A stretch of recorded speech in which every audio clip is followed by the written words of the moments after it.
Alright guys, it's time for another leftover makeover, and today's special ingredient is tahini.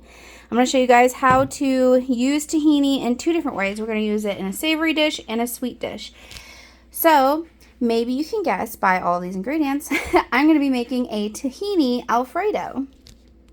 So the first thing we're going to do is we're going to cut the top off of our garlic, and we're going to coat it in olive oil and roast it, because we're going to need some good garlic flavor in this. Alright, just like so, just to expose all those cloves. Make sure you use an olive oil you really like.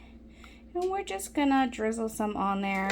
We're trying to get it to go into that head of garlic.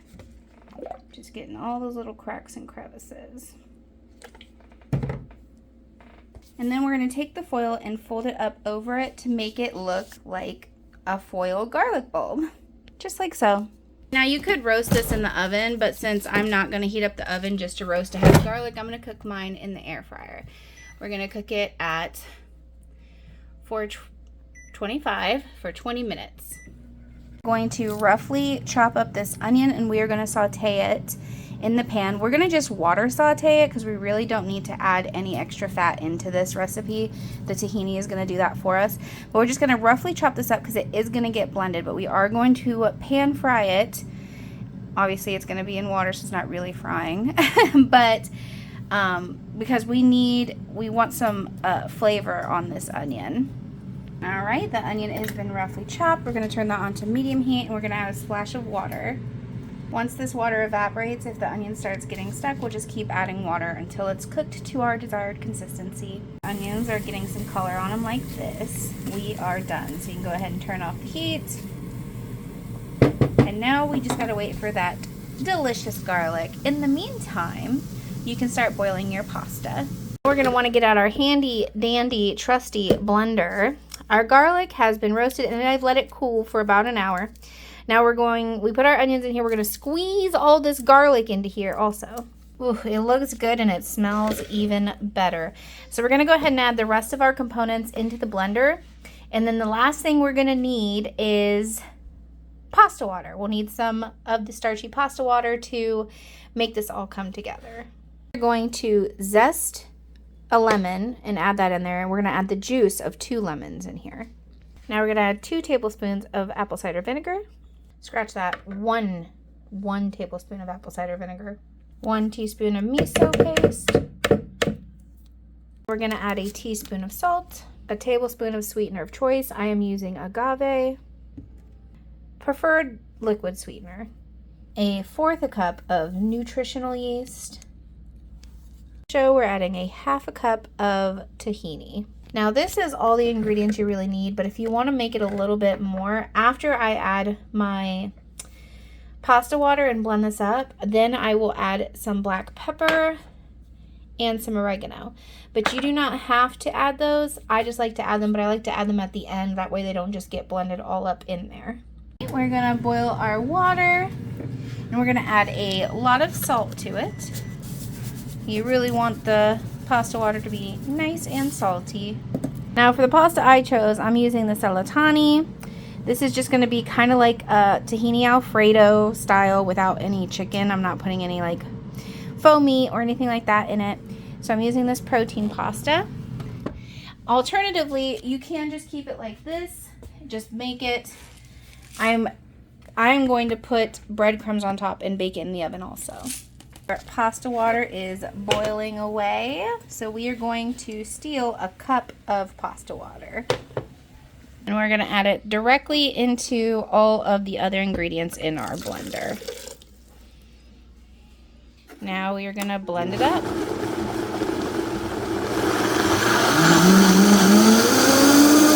Now we're going to look at our pasta sauce, see how thick it is. If you want to thin it out more, add some more water. If you think it's thick enough, we're good. The taste is really good, but mine is slightly too thick. So I'm going to get another cup of pasta water, and I'll let you know how much more I add. Another 1/4 cup of pasta water. This and is the perfect consistency for me. We drained the pasta. We're going to add our sauce directly to the pasta.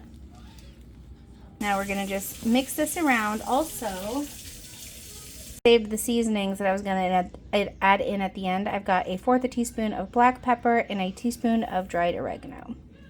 Now this could be good just as it is, but we're going to make it extra special. First, we're going to preheat our oven to 350 degrees Fahrenheit. And you want to get a dish big enough for your pasta. In a little bowl, I've got 1/2 cup of breadcrumbs. These are sourdough breadcrumbs and they are seasoned. And I have melted 1/4 cup of butter. And we're just going to pour that right on in there and we're going to mix that together with a fork. That was not enough breadcrumbs for me, so I ended up adding a whole cup of breadcrumbs all together in 1/4 cup of butter. And I think that looks pretty good. And we are going to put that on top of the pasta that we put in the pan. Oof, how beautiful is that, guys? And voila, perfectly coats the whole top of this. So we're gonna pop this in the oven. It's already cooked. We're just trying to brown the breadcrumbs right now, so it'll probably take 10 to 15 minutes. Goodbye, little guy. She is delightfully golden brown and ready to be consumed. And there is our tahini Alfredo bake. It looks so good. It tastes even better. Guys, and for our sweet leftover makeover tahini recipe, we're going to be making tahini chocolate chip cookies, but I'm making them a little special because not only am I making tahini in the cookie dough itself, I'm also going to be making a tahini salted caramel to drizzle over the top of the cookies. Oh my gosh, doesn't that sound amazing? I'm going to show you guys how to do it. Need some sort of binder for these cookies because since we're adding tahini, it's gonna need something to help them hold together. So you can use a flax egg or you can use an egg replacer. I'm gonna go ahead and use an egg replacer today. So I went ahead and did 1 egg's worth of egg replacer, which is a tablespoon of that Bob's Red Mill egg replacer and 2 tablespoons of water. Mix that up and we're gonna let that sit off to the side to thicken up. Alright, so in your stand mixer with the paddle attachment, we are going to put in 1/4 cup of vegan butter in the stick, preferably. We really need that to help firm up the cookies. And we're also adding 1 cup of granulated sugar and 1/2 cup of tahini. Now we are going to cream this together. When that is looking about like this, we're going to go ahead and add 1 teaspoon of vanilla extract. And then we're going to add in our thickened up egg mixture. Now we're going to add in 1 teaspoon of salt, 1/2 teaspoon of baking soda, and 1/2 teaspoon of baking powder. And 1 cup of flour. You're going to want to mix this together until it is well combined and forms a nice cohesive dough. You're going to want to swap out your paddle for a dough hook attachment. And another 1/4 cup of butter, this time melted.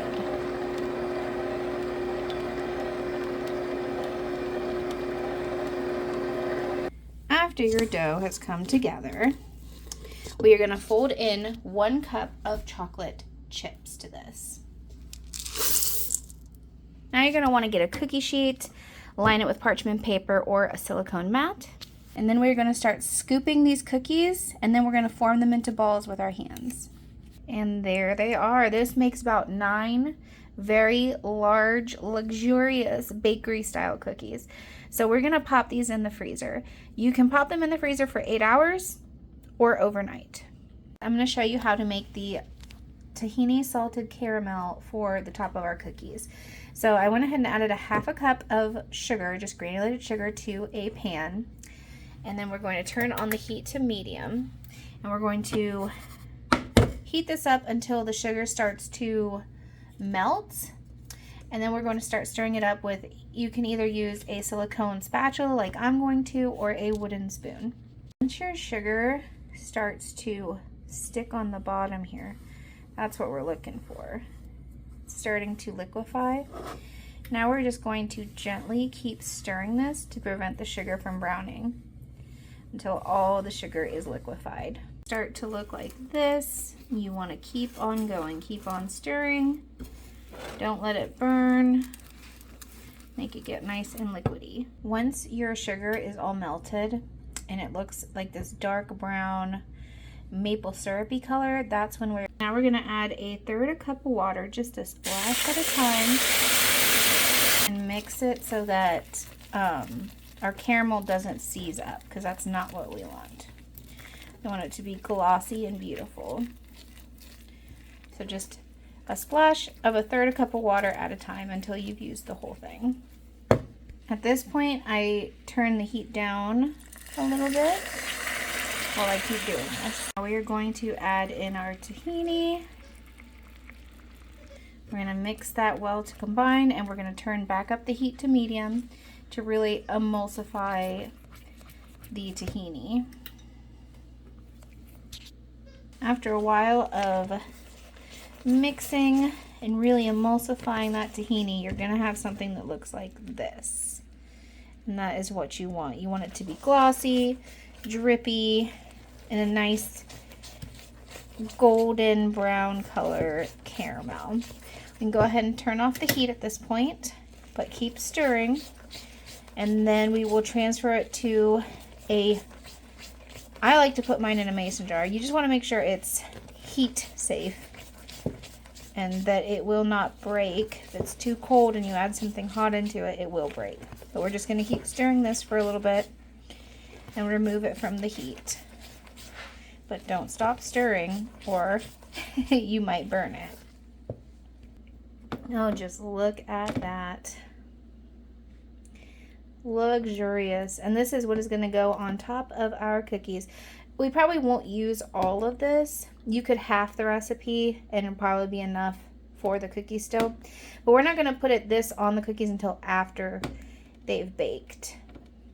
But we're just going to let this sauce kind of chill and firm up a little. It's time to bake the cookies, so we're going to preheat the oven to 350 degrees Fahrenheit. And it's been 8 hours. These are nice and frozen solid. We're going to put them in the oven just like this. The oven is preheated to 350. We're going to cook them for 10 minutes and check on them after that. 10-minute timer is done. We're going to spin this tray around. It definitely is going to need longer. We're going to set it for 5 more minutes. Our cookies are done, and they are going to look a little strange because they just got out of the oven. They were frozen. So basically what you're going to do is just tap them on the counter a few times and then let them set. They are done cooking at this point. All cook time for the cookies, I made 9 large cookies, was between 15 and 18 minutes. To drizzle our caramel on, but our caramel is very solid at the moment, so we're just going to warm it up in the microwave in 30-second intervals until it is pourable. And this is the consistency we're looking for. And there we go. Now we're going to sprinkle the top with some fancy flaky sea salt before the caramel dries. Oh my goodness. Look how pretty. And there is a good amount of caramel left. You can use this for all kinds of different things. My son is going to steal this. So look at that inside. So soft and gooey.